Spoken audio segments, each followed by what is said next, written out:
오늘 우리가 100가지 응답받는 기도의 비결로 39번째 함께 나누려고 하는 이야기는 하나님의 일을 하기 위해서 기도하십시오. 이런 이야기를 좀 함께 나눠보려고 합니다. 이 하나님의 일을 하기 위해서 기도하십시오라는 내용에는 이렇게 되어 있습니다. 하나님은 홀로 일하지 아니하시고 성도들의 기도를 통하여 위대한 일을 이루어 가기를 기뻐하십니다 하는 것입니다. 오늘 우리가 읽은 말씀에 느헤미야라는 사람을 통해서 우리가 하나님 앞에 하나님의 일을 놓고 기도하는 것이 하나님의 뜻과 하나님의 나라를 이루는 그 모든 중요한 응답이 있고, 또 그것으로만 멈추는 것이 아니라 그 하나님의 나라와 뜻을 이루기 위해 우리의 삶에도 하나님께서 함께 하신다는 사실들을 다시 한번 돌아보는 은혜가 있기를 주님의 이름으로 축원합니다. 처음 함께 살펴보려고 하는 말씀은 우리가 하나님께 기도한다고 할 때 이 기도의 응답을 위해서 하나님을 찾을 때 우리가 무엇을 찾고 구하는가에 대한 문제입니다. 그것은 하나님의 일을 하기 위한 그 기도가 필요하다 하는 겁니다. 하나님은 오늘 아까 읽었던 말씀드렸던 이야기를 보면 하나님은 홀로 일하시기를 원하시지 않으십니다. 하나님이 홀로 일하기 원하셨다면 아담과 하와를 만드실 일이 없고요. 그리고 그냥 하나님이 사람도 그냥 똑같이 다른 피조물과 똑같이 만드셔서 그냥 하나님이 다 다스리고 주관하시면 됩니다. 근데 하나님이 사랑하는 존재가 있습니다. 그게 누구냐? 바로 하나님의 형상을 두고 만드신 사람이에요. 그 왜 하나님의 형상을 두고 만드셨느냐? 그 사람을 통해서 하나님이 이 세상을 다스리기를 하나님은 원하시고 그렇게 계획을 하셨기 때문입니다. 하나님은 이 일을 이뤄가는 것을요, 굉장히 고집스럽게 일을 이뤄가시는 분이십니다. 여러분, 지금도 세상은 누가 주관하십니까? 하나님이 주관하시고 계세요. 지금도 하나님이 모든 것을 주관하고 계신데, 그럼에도 불구하고 하나님은 그 주관하는 역사하는 가운데 누구를 통해서 일하시는가 하면 하나님의 뜻을 알고 하나님의 그 원하는 것을 따라가고자 하는, 또 그 사람들의 기도와 그 사람들의 헌신과 수고 가운데 하나님 그 사람을 통해서 일하십니다. 하나님이 영혼 구원하는 것도 하나님이 무서움을 보여주시고 두려움을 보여주시고 어느 날 갑자기 한 나라만 멸망시키시면서 전 세계가 듣도록 이는 나 여호와 하나님이다 그러면 사람들이 다 하나님 믿을 겁니다. 근데 하나님은 뭐라고 말씀하십니까? 하나님은 이방 사람들이 생각하는 미련한 것을 통해서 사람을 구원하기를 기뻐하신다라고 말하시는 분이세요. 그 미련한 게 뭐예요? 전도의 방법. 이 헬라인들은 이 지혜를 구하고 유대인들은 기적을 구합니다. 그런데 하나님은 그 사람들이 생각하기에는 미련하다고 말하는 이 복음을 전하는 말씀을 통해서 성령이 역사하심으로만 영혼을 구원합니다. 하나님이 원하시면 그냥 한 나라 멸망시키면 돼요. 그리고 하나님이 그냥 말씀으로 말씀하시면서 그러면 다 믿을 거예요. 근데 하나님은 그렇게 안 하는 이유가 뭐냐?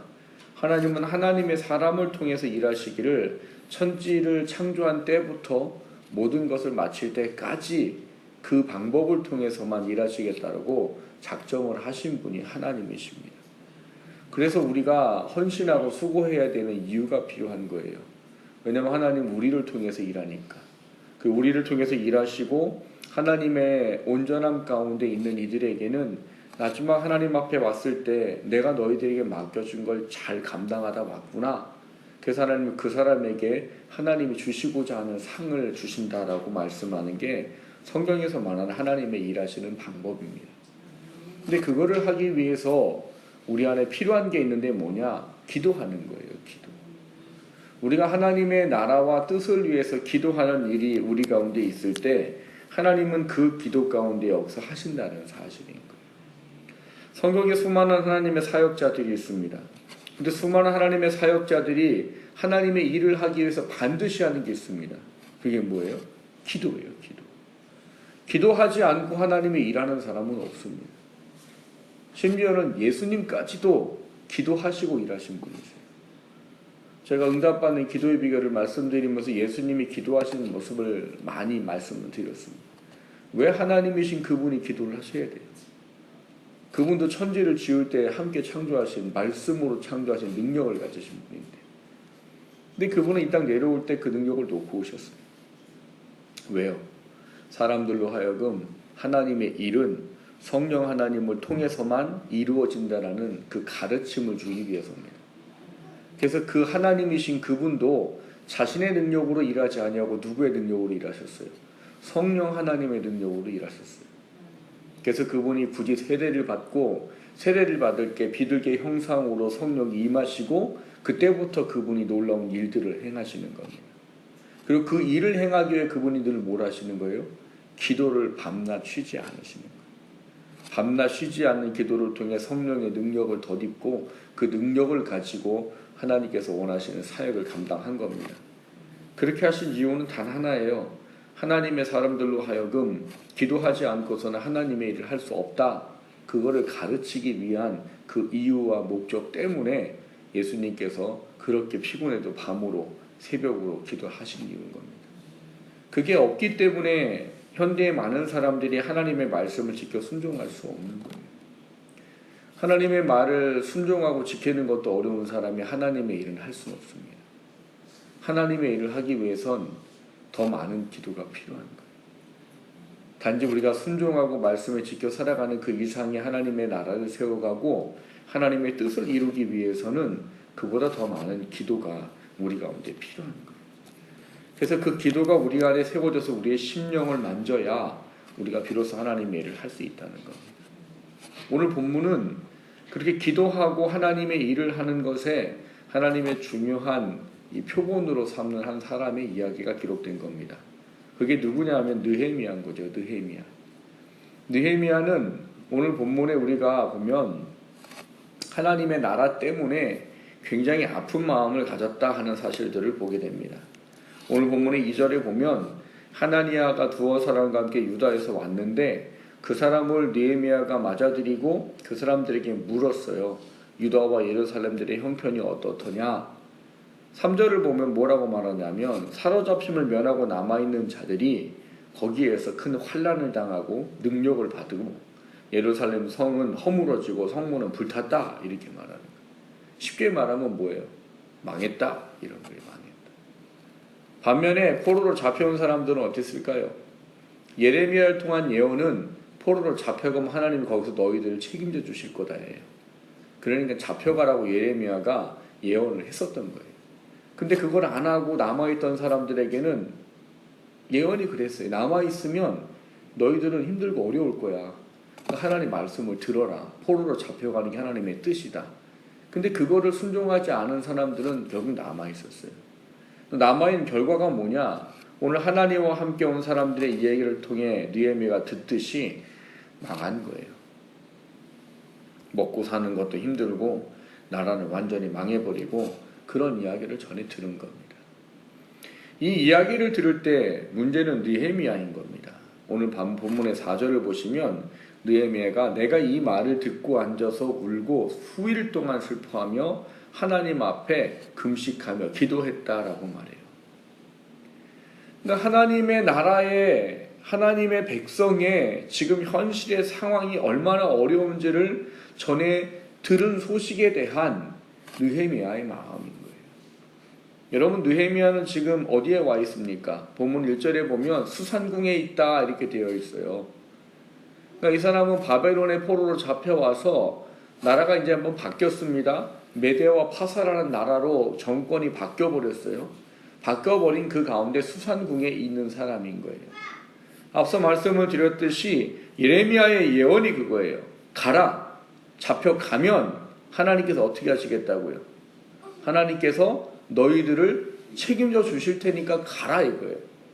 그러니까 느헤미야는 지금 바벨론 포로로 갔다가 정권이 한번 바뀌고 메대와 파사의 수산궁에 있는 거예요.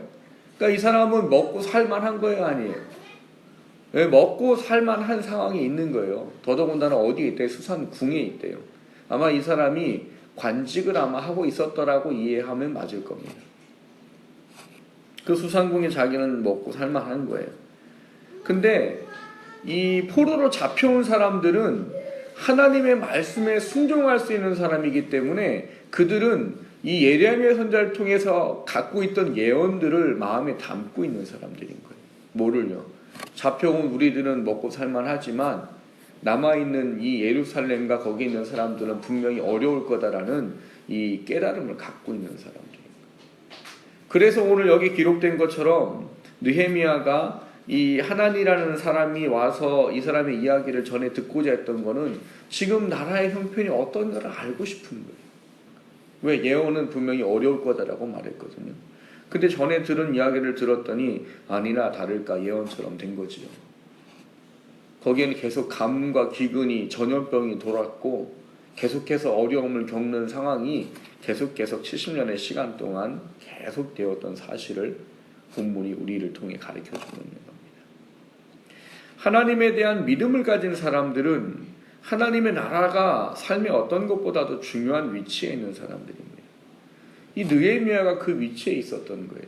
그래서 느헤미야는 오늘 본문에 기록한 것처럼 그 소식을 전해드렸을 때 이것 때문에 수일 동안을 슬퍼하고 하늘의 하나님 앞에 금식하며 기도하는 삶의 모습을 가졌다라고 말하는 겁니다. 하나님의 나라는 하나님의 나라에 관심을 가진 사람을 통해서 세워집니다. 하나님의 나라는 하나님의 뜻을 붙잡고 그 뜻을 이루기 원하는 마음을 가진 사람을 통해서 일하십니다. 그런 마음을 가진 사람만 이런 이야기를 전해 들을 때 뭘 할 수 있는 거예요? 하나님 앞에 슬퍼할 수 있고 울 수 있고 기도할 수 있다는 거예요. 여러분, 교회가 어려워진다고 모든 성도들이 교회를 다 걱정하고 염려할 거라고 생각하십니까? 그렇지 않아요. 교회를 사랑하는 하나님의 마음을 가진 사람만 염려나 걱정이 되지 그게 없는 사람은 교회가 어떻든 별 상관이 없어요. 이 교회 아니면 어디 가면 돼요? 다른 교회 가면 되는 거예요. 하나님의 마음을 가졌다라는 건 하나님이 주시는 특별한 은혜가 있는 사람들이에요. 그 사람들은 하나님의 나라에 대한 관심과 하나님의 원하시는 뜻에 대한 늘 생각을 갖고 있기 때문에 하나님의 그 뜻과 하나님께서 원하시는 것에 민감하게 반응할 수 있는 거예요. 그런 사람만 뭘 할 수 있다는 거예요? 하나님께 기도할 수 있다는 거예요. 여러분, 사람들은 그런 생각을 많이 가져요.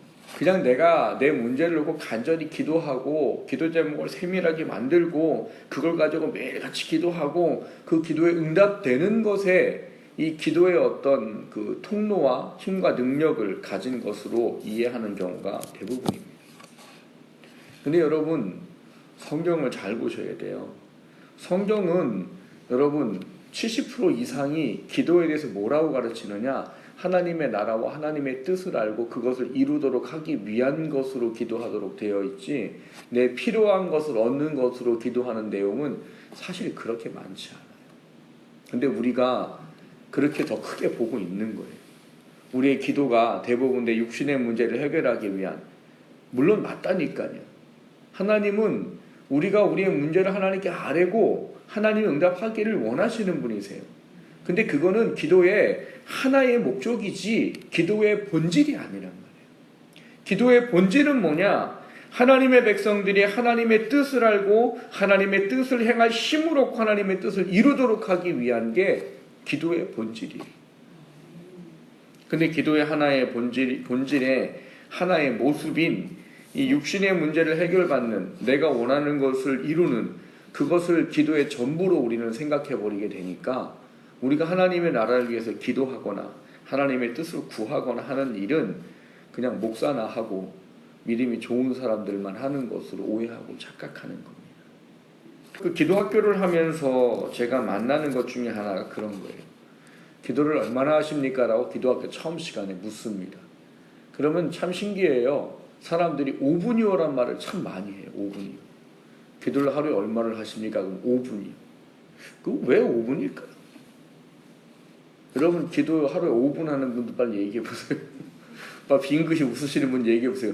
왜 기도를 하면 5분을 못 넘겨요? 왜 그리고 많은 사람들이 5분을 이야기할까요? 기도의 본질을 모르기 때문이에요. 기도의 본질이 내 문제를 해결하는 것만 생각하니까 내 기도 문제 해결하려고 기도하면 5분 안 넘습니다. 기도 제목 물어보면 기도 제목 다 똑같잖아요, 맨날. 뭐예요? 가족 건강, 뭐 직장 문제, 아이들 학교, 그럼 뭐 할 게 없어요. 조금 더 나가면 뭐 부모님의 건강, 뭐 레퍼토리가 비슷해요. 제가 청년들을 가르칠 때 이제 기도 제목을 나누거든요. 기도 제목을 나누면서 이제 제가 청년 때니까 걔네들한테 이제 기도 제목 물어봐요. 이제 후배들한테. 그 물어보면 맨날 똑같아요. 한 달 내내. 근데 너네는 기도 제목이 그거밖에 없냐? 걔네들이 말이고요. 할 게 없어요. 그럼 물어봐요. 너 하루에 몇 분이나 기도하냐? 했더니 5분도 안 돼요. 기도의 본질을 모르니까 기도는 내 문제를 위한 기도, 그게 전부인 줄 아니까 그래요. 여러분, 기도는 내 문제를 해결하기 위해서 하는 거는 그냥 어떤 것 중에 하나예요. 하나님이 원하는 우리에게 기도를 주신 통로는 하나님의 뜻과 하나님의 나라를 세우기 위한 겁니다. 그래서 기도가 뭔지 아는 사람은 당연히 성도를 위해서 중보하게 되어 있고요. 나라와 민족을 위해서 기도하게 되어 있고 교회를 위해, 목사를 위해 기도하게 되어 있어요. 그 기도학교 시작하면서 물었어요. 5분이요. 그 기도학교를 9주 동안 하거든요. 그럼 3, 6, 9 이게 세 시간들을 뭉텅그리로 줘서 시간을 늘려줍니다. 3주까지는 15분 이상 하십시오. 그러면 15분부터 이렇게 얘기를 해요. 그럼 6주까지는 45분이요. 그 이후로는 1시간이요. 못해요 목사님, 이런 얘기가 나와요. 근데 이제 기도학교를 하나하나 하면서 기도가 뭔지를 가르쳐주고 또 이제 기도 단톡방을 만들어서 중보조직을 올리세요.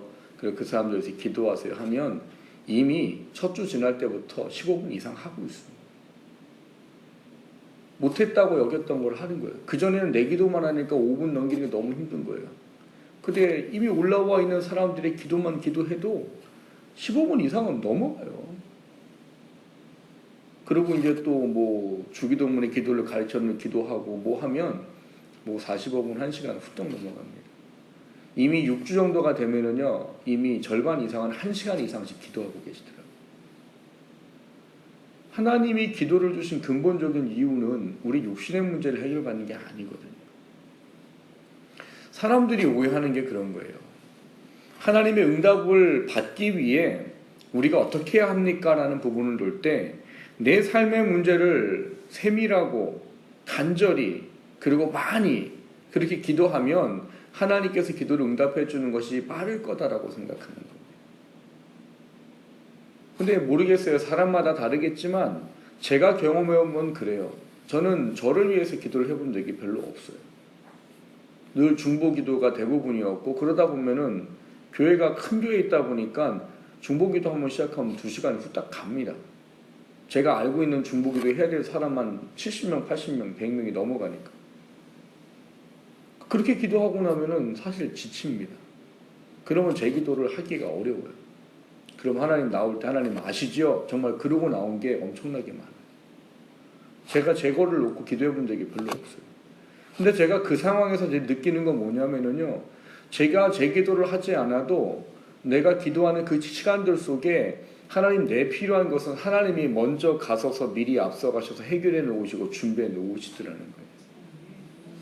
다른 사람 기도만 주구장창 했다고 내 기도가 하나님께서 안 들어지느냐? 아니더라는 거예요. 오히려 내 기도 얘기하고 기도하지 않았는데도 하나님은 내 문제를 하나님이 앞서서 해결해 다 하시더라는 거예요. 다. 저는 그걸 깨달은 게 그런 거예요. 내 기도 주구장창 하는 것보다 남을 위해서 기도하는 게 더 낫다는 거예요. 물론 그렇다고 여러분 기도하지 말라는 얘기는 아니에요. 그러면서 여러분 기도하면 더 빨리 응답되겠지요. 근데 내 응답받다고 내 문제 해결받자고 내 육신의 문제 해결하자고 맨날 그거 붙잡고 기도하고 그것만 놓고 간절한 것보다는 하나님이 원하시는 기도, 하나님의 나라를 위해서 하는 기도가 선결될 때 하나님 우리의 문제를 더 빨리 해결해 준다는 사실을 우리는 기도를 통해서 경험해 보셔야 된다는 거예요. 우리는 성경적인 원리를 너무 잘 이해하지 못하고 살아요.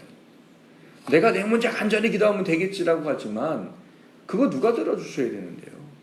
하나님이 들어주셔야 되는 거잖아요. 그럼 하나님이 어떤 사람이 기도를 빨리 들어주시겠어요?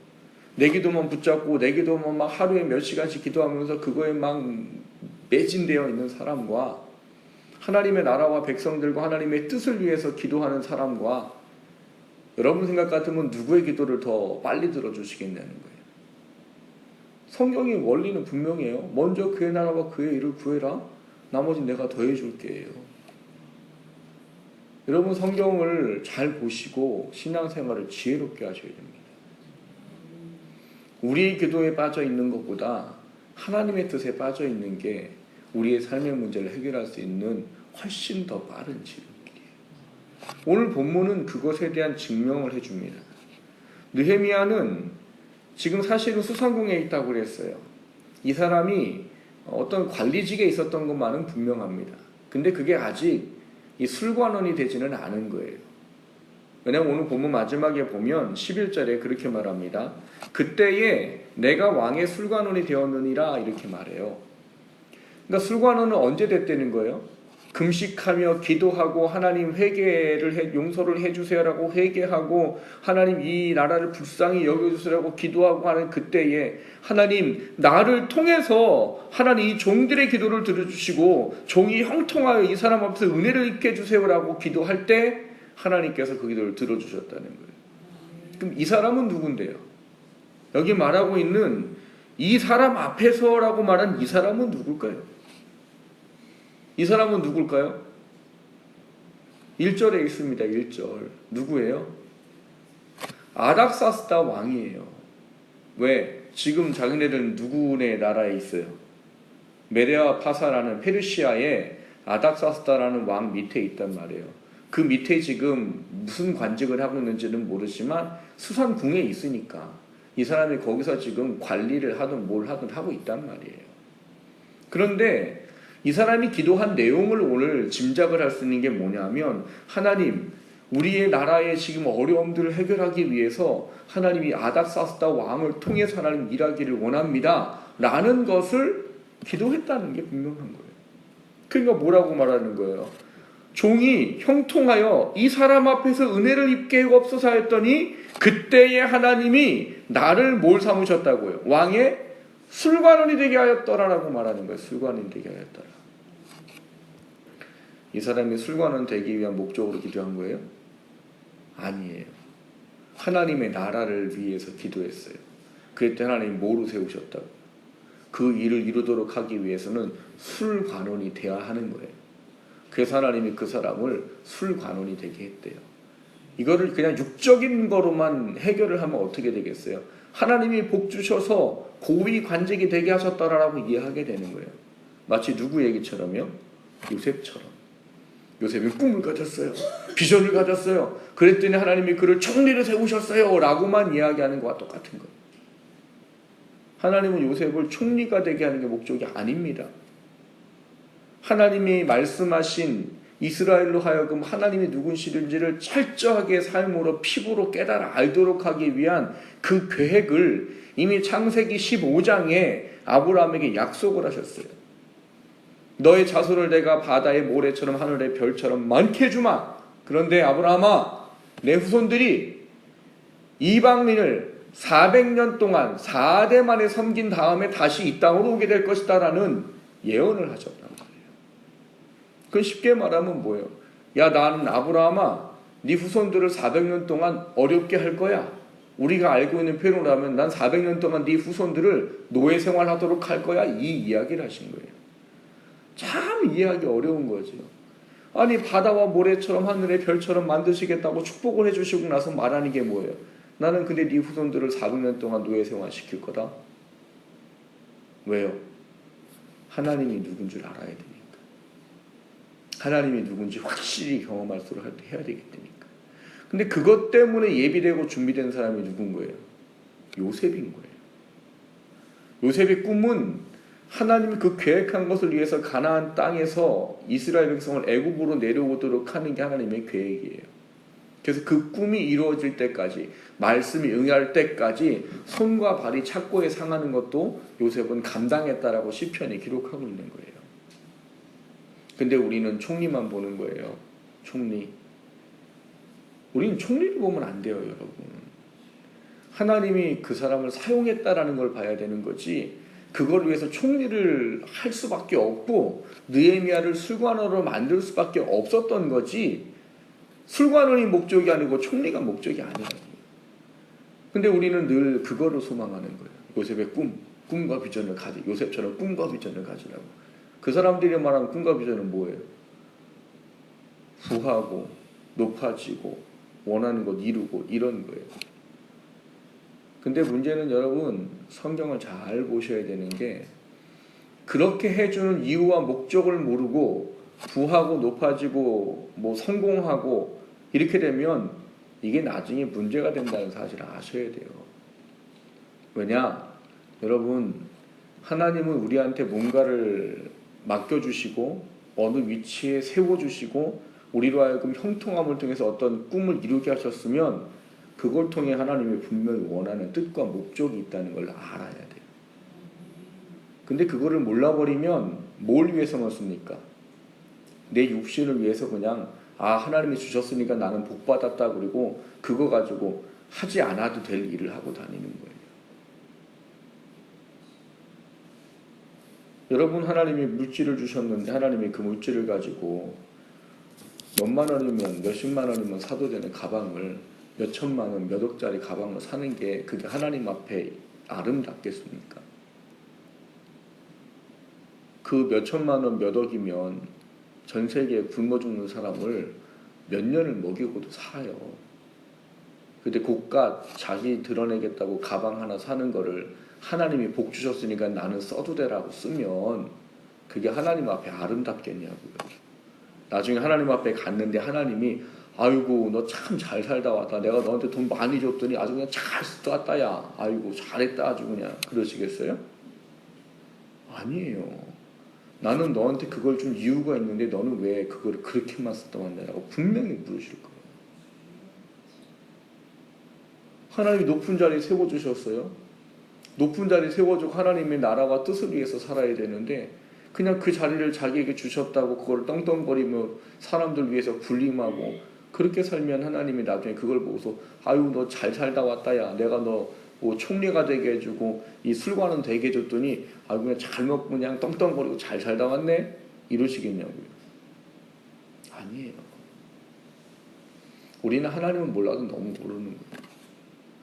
우리가 기도하는 이유와 목적을 몰라도 너무 모르는 거고, 하나님께서 우리한테 복을 주시는데 왜 주시는지를 너무 모르는 거예요.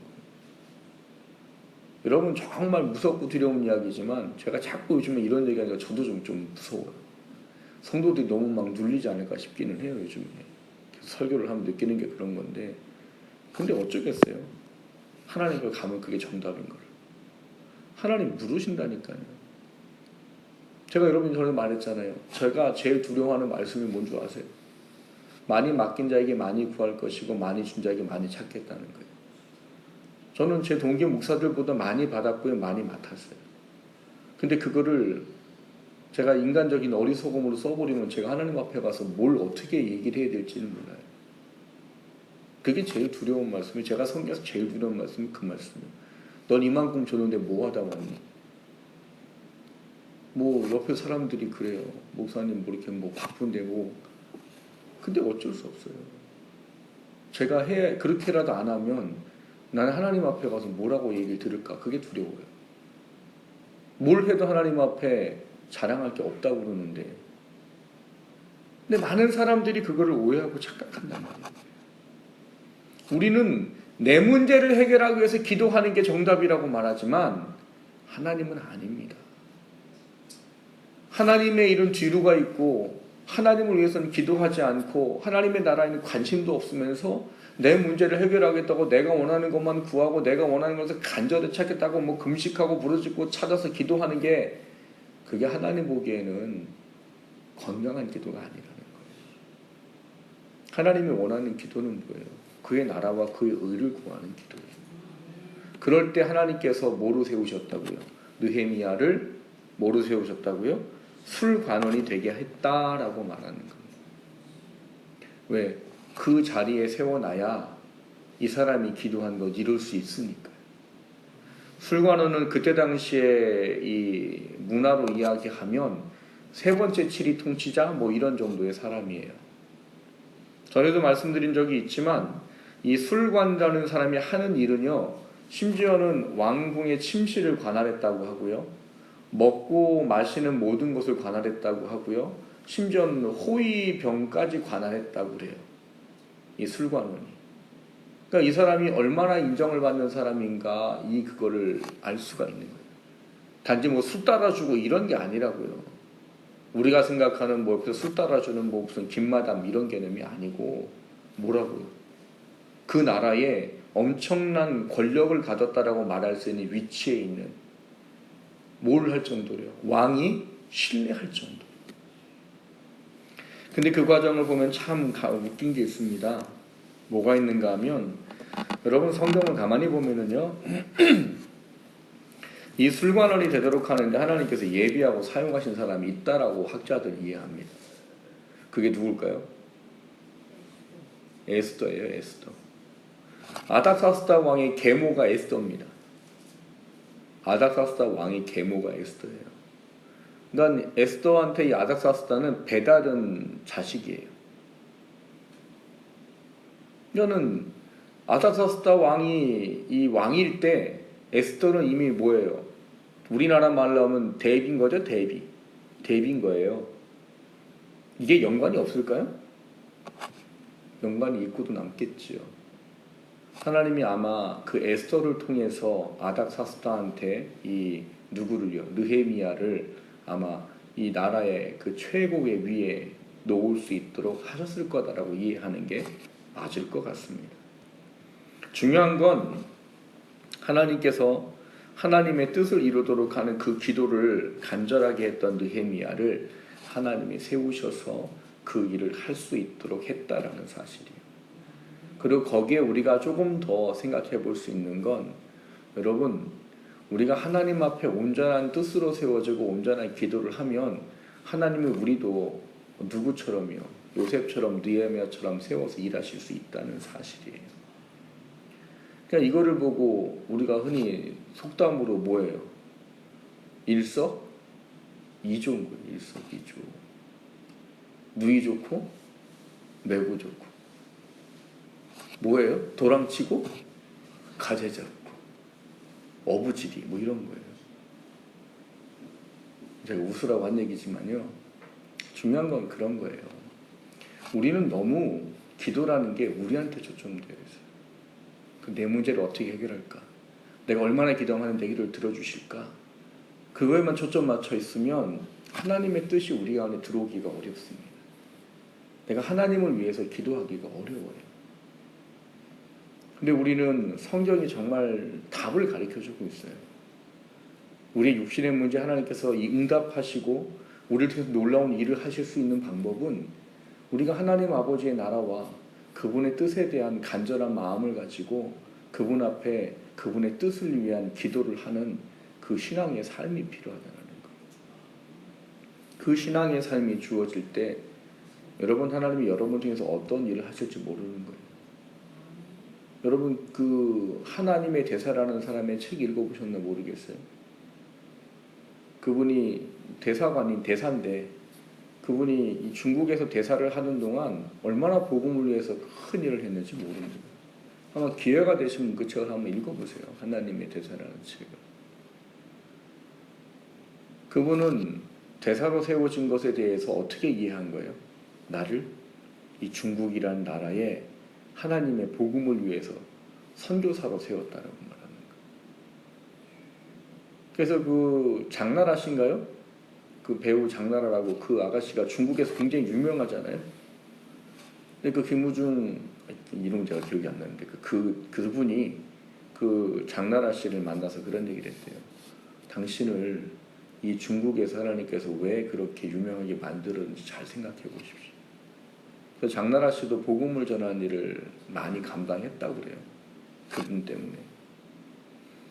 여러분, 우리가 하나님 앞에 우리의 삶의 문제를 응답받기 위해서 기도하기 이전에 내가 어떤 기도를 할 때 하나님 내 삶 속에 하나님의 예비하심의 은혜를 입을 수 있을까를 다시 한번 돌아보십시오. 물론 그런 건 아니에요. 내가 응답받기 위해서 나 그렇게 기도해야 되는구나, 제가 그거 가르치는 거 아니에요. 원리를 이해하시란 말인 거예요.